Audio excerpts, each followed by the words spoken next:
তো মোজা পরিহিত অবস্থায় এই কনকনে ঠান্ডায় আমরা সকলে উজু করতে চাই, কিন্তু এটা শরীয়তসম্মত। আমরা সকলে চাইলে মোজা পরিহিত অবস্থায় উজু করতে পারি, কিন্তু এর কিছু নিয়মাবলী আছে এবং এর নির্দিষ্ট সময়সীমা আছে।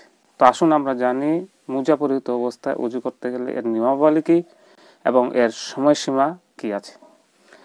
তো মোজা আপনাকে পরতে হবে অজু অবস্থায়। আপনাকে অজু করে সর্বপ্রথম আপনাকে অজু করে নিয়ে মোজা পরতে হবে, এবং তারপরে আপনি যতবার অজু করবেন সমস্ত অঙ্গ প্রত্যঙ্গগুলো ধৌত করবেন, কিন্তু আপনাকে আর পা ধৌত করতে হবে না।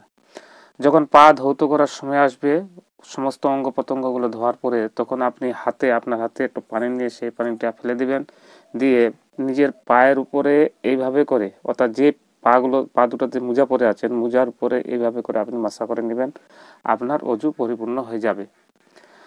তো এটা হলো মোজা পরিহিত অবস্থায় অজু করার পদ্ধতি, এবং এর একটা নির্দিষ্ট সময়সীমা আছে যে যদি মুকিম হয়, অর্থাৎ বাড়িতে অবস্থানরত অবস্থায় থাকে, তাহলে সেই মোজা যে পড়ল সেটা 24 ঘন্টা, অর্থাৎ একদিন এক রাত তার সময়সীমা।